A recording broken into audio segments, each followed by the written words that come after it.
place third in my district art contest in the medium crayon. So, and that was in the 6th grade, and my mama still has that. So, but it's been a long time. It's been a long time. Veda, ya fucked yourself again.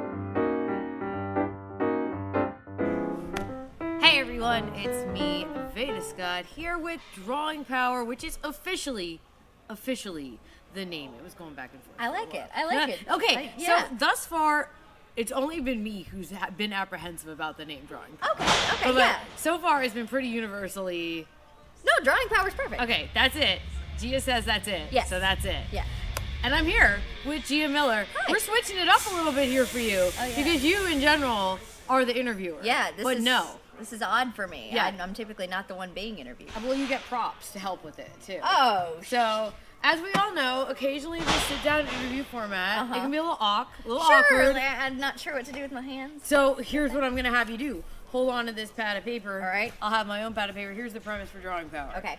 We're going to come up with a prompt. Okay. And then we're going to just do a little coloring, a little sketching. I have crayons here, as well as the official Drawing Power pencil sharpener that we're repurposing as a crayon sharpener. Well, we don't have the budget to, like, I do anything understand. other than these down to nub. These are going down to the nub. You got to work with what you got. To the nub. I understand. Okay, I need a prompt for Gia Miller.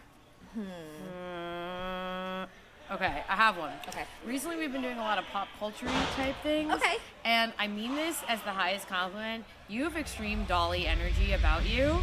Thank you. So let's draw them as Dolly Parton. Oh! Our own versions of it. Absolutely. Now, in general, we try not to look at each other's art. Okay, Although okay. I did recently film an episode with Jimmy Lloyd, Jimmy, upon editing the footage, I realized that you were looking at my drawing the entire time. Oh, damn. But his was way better than mine anyway, so it didn't matter.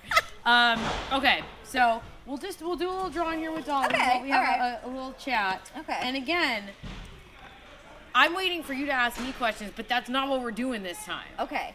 See, I'm in the mode now where I'm like, okay, I'm sitting down with Gia. She's gonna start asking me questions, but no. Right. We're not doing that. I'm not No. asking the questions this All right, time. let me just. Usually, it takes a minute here to start. Where do you start? Yeah. So there's a lot of. So I have various colors. We also have. They've been very popular recently. We have like iridescent crayons as well. Ooh, that might be good for Dolly. That would be great for Dolly. Right, I gotta think about. Okay, this. I think I know where I'm starting with this. Do you have any? This is the first question. Okay. Do you have any artistic background? I actually do. I do a lot of art in many mediums, but I will say I did place third in my district art contest in the medium crayon. So, and that was in the 6th grade, and my mama still has that. So, but it's been a long time. It's been a long time. Veda, ya fucked yourself again. I keep getting these near professional artists on the show. Oh, I'm not anywhere near professional. All right, well, I've never don't won a worry. crayon contest. Is all I'm saying. Listen, it was slim pickings. I won't say I was the best. I was just the best of what we had. But you also do art in other various media as well. I mean, I know. Oh, yeah. You're bedazzled right now, but in general, you do fabric crafting and things. Oh yes, and this is my dream client is Dolly Parton. I professionally rhinestone a lot of things, so I would love to be able to rhinestone something for Dolly one day. There's been many a time where you've been backstage like rhinestoning. Oh something. yes, there's always somebody that needs something, which is why I always have my kit on me. And sometimes I think they don't know that they need something until you're like, I could bedazzle that for you. Exactly. I'm like, that just needs a little something. And what that little something is rhinestones, always. And it's never a little something. It's a lot. A lot of something. I don't do a little of anything. We always go big or go home. So Dolly, I know you're watching. I'm sure you're one of the hundreds of viewers that I have now. I know she is. I know you're watching. So, of course, the epicenter for all things Dolly is Dollywood. Have you been? Oh, have I been? Oh, I've been. I went 3 days in a row for what was supposed to be a camping trip. Okay. It was 4 days long. We spent 3 at Dollywood. We were only supposed to spend 1, and we were like, let's go back. And let's go back again. There's so much to see. And there's so much, and you can do it all over again, and it's always just as good. It's like the same level of Disney in terms of like theming, but it's all Dolly Parton themed, so everything's butterflies everywhere, angels, rainbows. Which, funnily enough, I don't know if you know this, a little Dolly Parton trivia for you. She's actually covered in tattoos. Yes, I read that somewhere, and I guess she uses like sleeves and makeup and things to cover it up. I think that is so cool. And most of them are of butterflies, flowers, angels, to cover up like scars and things like that. I mean, that makes sense too. And I think it's even more badass that way, because you can't even see what she's got. So it's like a private, yeah, it's like a private thing. Yeah. But Dollywood, like you said, it has Disney vibes in that it's like definitely family oriented. Oh, for sure.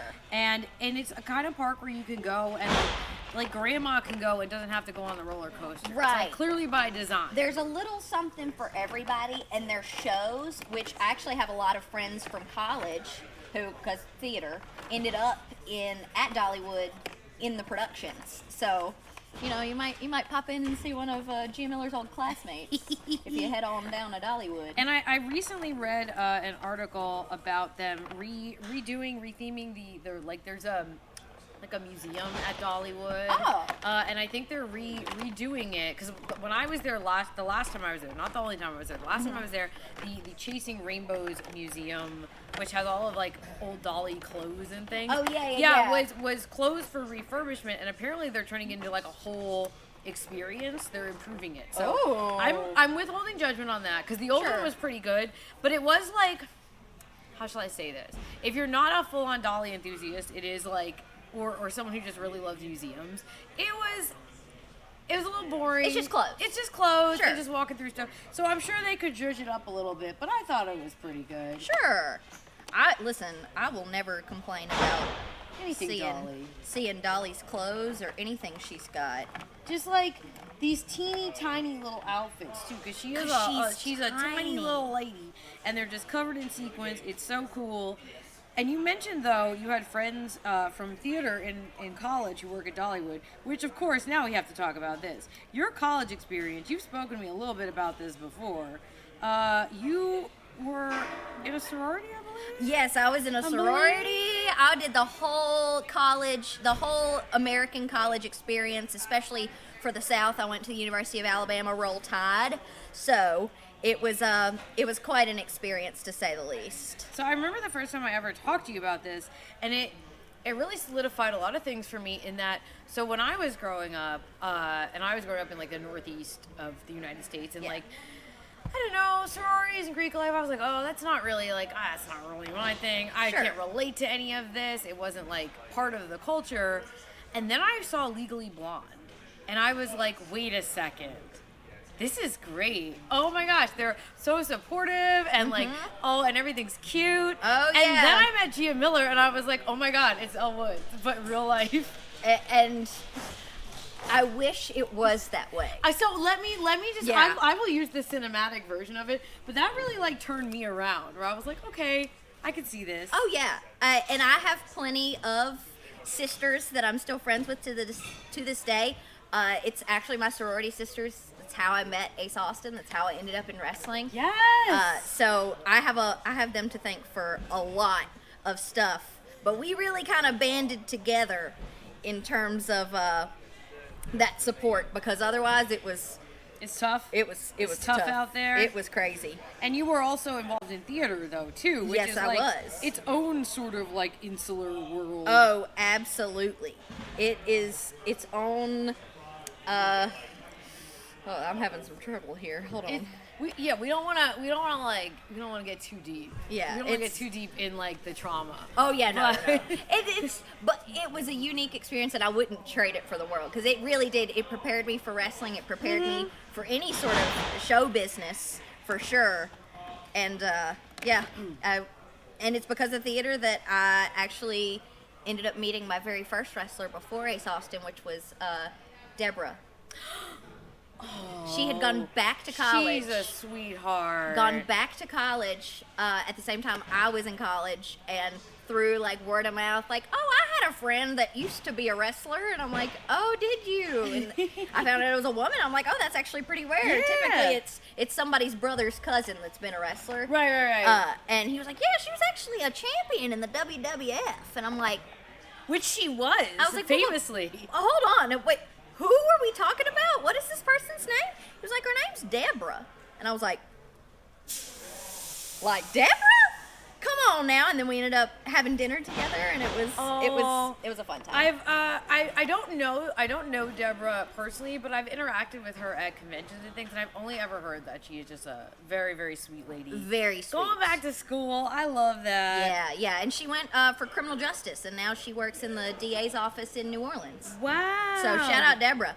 Good for her. Yeah, she's incredible. But again, like the connection between theater and wrestling, there's a pipeline there. Oh, yeah. And, like, you will meet so many former theater kids in wrestling. Oh, my gosh, And, like, yes. yeah, it all just really comes together and makes sense. Because the thing is, you talk about, like, you know, you have friends who are at Dollywood, or, like, we have friends who perform in other ways. But, like, as allegedly adults, there just are not all that many avenues for performing. No, there really aren't. It's like, you have like community theater and then maybe some improv classes that you can be a part of, but other than that, like performing, there's not a lot once you leave that scholastic Right. extracurricular activity sort of thing. So had you considered pro wrestling before you said you met Ace Austin through Deborah and while you were at school, but had you considered pro wrestling in terms of performance before that? Because like you knew Deborah, so clearly you were a fan. I had, but I never thought it was something I was going to actually be able to do. Just because I was like, oh, I'm not athletic enough for all that. But then I went to college and I tried out for a bunch of productions, and I never even got a call back. And I was like, man, what am I doing wrong? Because like you had to audition to be in the department first of all. So like, it was like, I know I'm talented. I know I have what it takes, but what am I not doing? And I had a talk with a director, and I left her office, and I was like, you know what? I'm just going to work really hard, and I'm going to be a pro wrestler. And so I finished the rest of my college years with that in mind, and most of my professors did see it as a performing art and treated it as such. So I got to do like all these really cool projects for theater that were centered around wrestling. In one of my movement classes, I had a match with the Invisible Man, like a no ring sort of thing, like on a dance floor.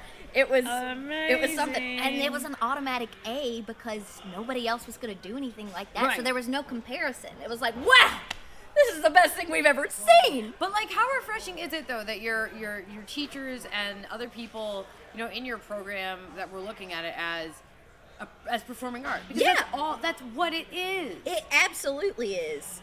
And it was very refreshing to know that they were treating it as such.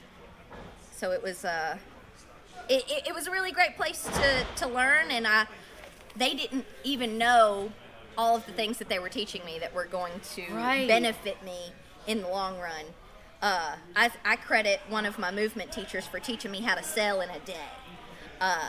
It was like an hour and a half long class, and she was like, okay, everybody's going to start on the floor, and now you're a baby, and you have to discover your hands and your feet. You have to discover how your body moves, learn how to roll over, learn how to push yourself up, like all these different things, and then you go through this aging process where like you become a kid and you start to run and jump and you feel no pain, and then you start to get older and you start to feel gravity and sink back into the earth. That's selling. Things start to become more difficult as you get older in this process, and we did it for an hour and a half. So it was like, okay, she would talk us through it, like, now start to discover this, now start to discover that. And I left that class and I was like, oh shit. Like, that was such I've made a lot of wrestlers do this. I'm, like, now aware of my fingers. Yeah, like, suddenly. you're just rolling on the floor, especially when someone's forcing you to take your time. Mm-hmm. You're just kind of rolling around on the floor like, what is this? Where am I? What do I have? And I truly think that something that, when people start out in pro wrestling, something that can be difficult is a lack of, like, just a lack of being, like, self-conscious, a lack of, not feeling like drawn into yourself Sure. as you're trying to perform, because again, it's very big movements and things like that, and Absolutely. it feels like exercises like that would be so helpful to pro wrestlers to just like. Yeah, Dolly's got several different skin tones Yes, today. she does. Because She's all paper white today. Here, let's well, see. so again, we've Here we go. discussed this before. Not to break away too far from the theater talk, but I have this big old box of crayons. Right, it's beautiful colors all around. However, the problem is you pick up a crayon, you start coloring, and you you're put like, the crayon down, and now it's like back Gone. in the box. It's gone forever.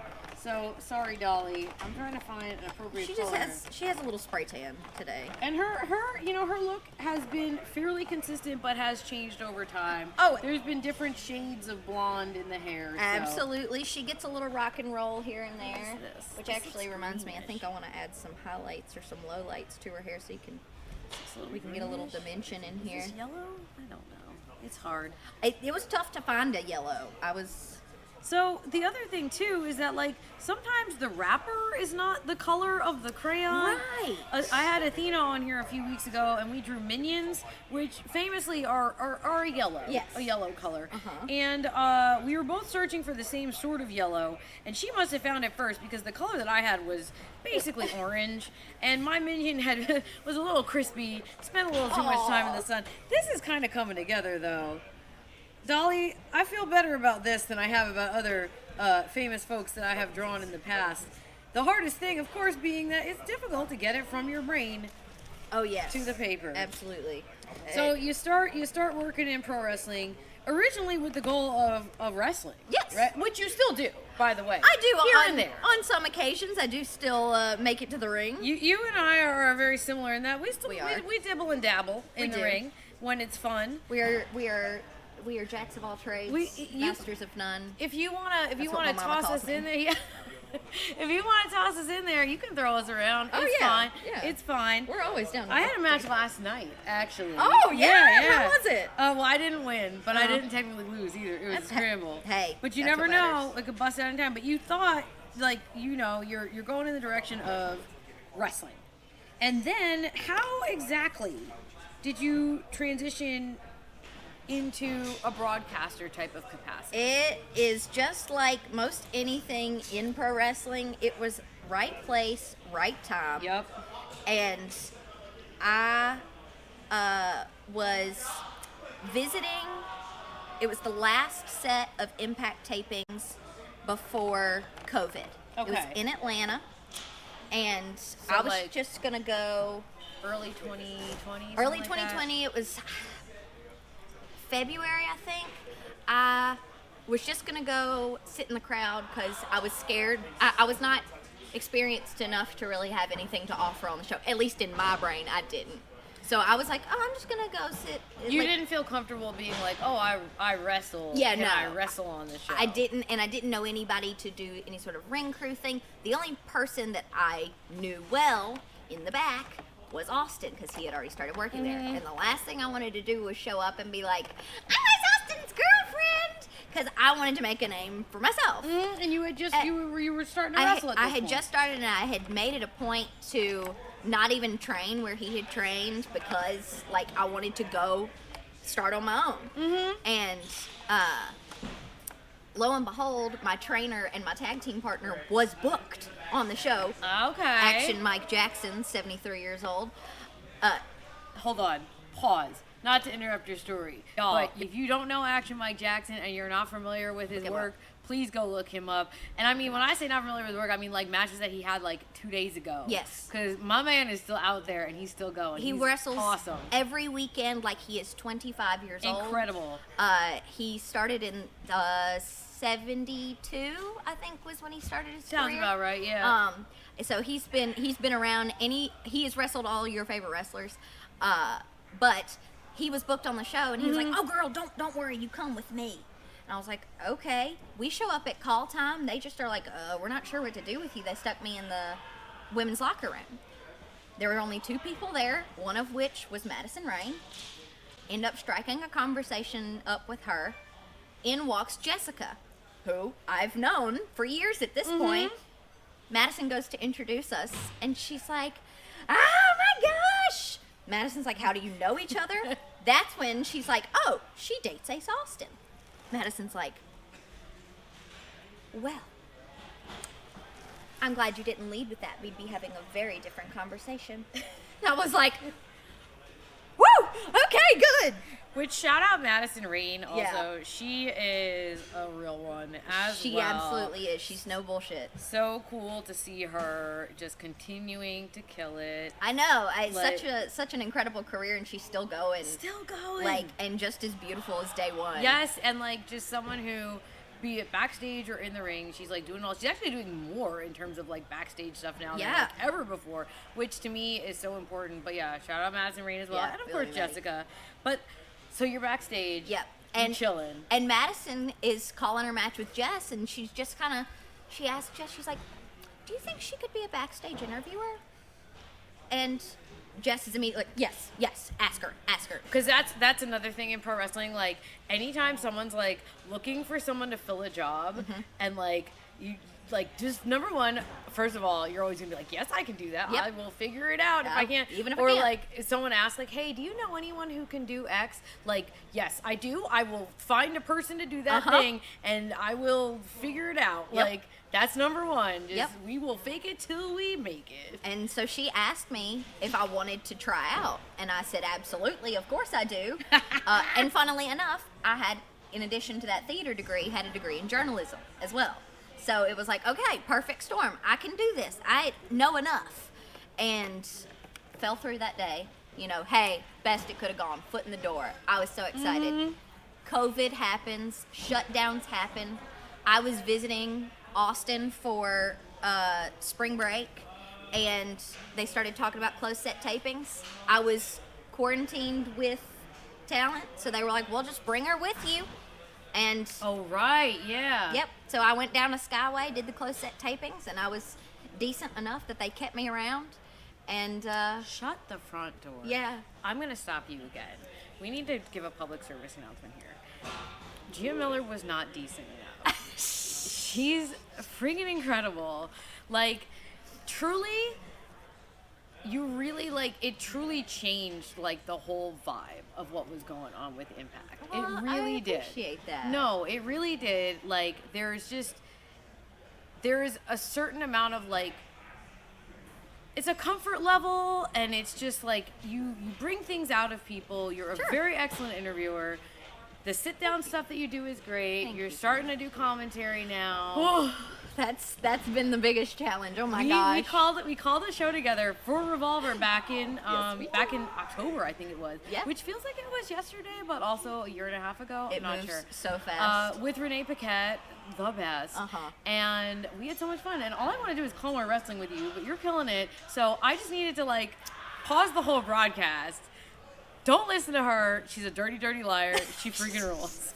Don't listen to her. Well, thank you. She's the best. And that definitely means a lot coming from you. But yeah, it was. I did what anybody can do is like do your best and run with it. Run with what you've got. And so much of it is out of your control. yes, So much of it. you can only. It's something I learned from beauty pageants. My mama drilled it into my head. Is you can only control yourself. You are all you have control over. Doing your best. You can't worry about anybody else. Because you could be up for a pageant or whatever. You could be up on the stage. You could be perfect. It could be your best day ever. Yep. And like one of the judges just wasn't feeling You just it. weren't their cup of tea any given Sunday. It's what they're looking for on that day. And that's any audition, that's any competition. It's what are they looking for that day. You might be perfect for tomorrow, but it wasn't for today. So that's honestly probably a thing to take away from this for everyone. Like, Just you never keep know. going. Yeah, just keep Just keep going. going. Because like you said, it was right place, right time. Like obviously you fucking knocked it out of the park. You killed it in the role, but you had to be there, and you had to be willing to try. Yes, and it's always if you're always in the right place, it will eventually be the right time. You can't. I got really lucky in that it was like my first time showing up, and they needed somebody, and I filled that role. And not long after, again, they needed someone. But sometimes they don't. Sometimes it's just like, hey, I'm here. I'm dependable. I'm always gonna be here. And then Yeah. the stars will align. Just stars will align. Yep. I love that. Are you finished with your drawing? Oh, yes, I am. Okay, because that feels like a good time. Oh, yeah. To reveal The stars this. are aligning. Okay, so traditionally I reveal mine first, and I'm gonna say this is a first time on Drawing Power. I feel good about this one.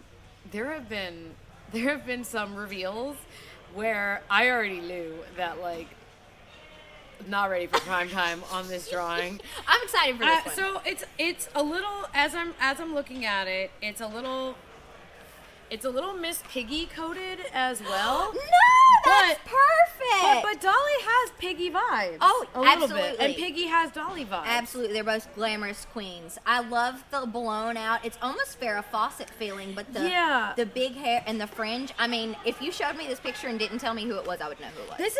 This is more like a little older doll, a little Dolly of the past, more like a Jolene era type of Dolly. Yeah. She's got fringe. She's of course got the bazooms. Of course. Got fringe. Oh, And yeah. feet is where it falls apart every time, folks. Oh, that's why I never even I attempt. can't draw feet. These are supposed to be heels. I don't know what's going on here. I'm sorry for your disfiguring accident, Dolly. But yeah, this is what I got. And this one, I feel pretty good about. You should be proud of That's that a one. microphone. Yes. She's singing. Oh, yeah. All right, what do you got? Oh, see, you did the outlines, which was a great idea.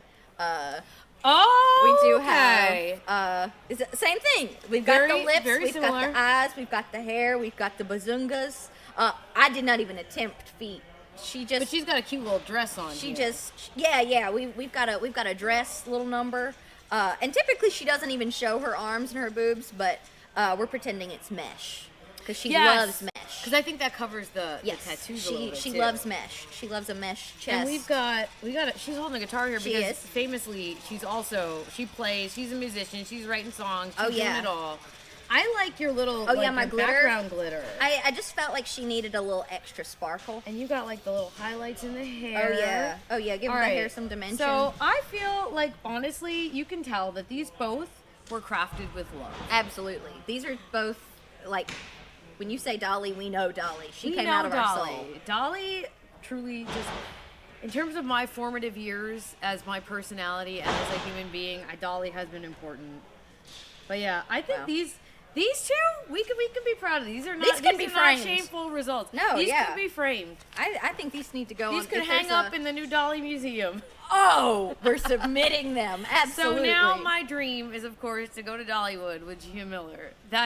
That has to happen, I think. But Gia, where can we find you? Oh, if you wanna- can- outside of Dollywood. Outside of Dollywood, you can find me anywhere on social media. I'm at Mean Gia Miller, no spaces, or just look up Gia Miller. You should find me. It's my sweet face. And of course, at TNA. Oh, with yeah. Impact and Oh, yeah, everything. that whole you got TNA You thing. got interview shows and stuff. I do. I have Around the Ring on Explosion, where I sit down with many of our wrestlers, but we don't talk about wrestling. We talk about anything outside of it, around the ring, if you will. So yeah, and then I'm doing a little bit of commentary on Explosion you as are. well, and then my backstage interviews on TNA Impact every Thursday night. Doing it all. Well, thank you so much. And Dolly, just into the universe, thank you We love for you. all that you are. We love you. And see you next time on Drawing Power. Thank you, Gia. Thank you.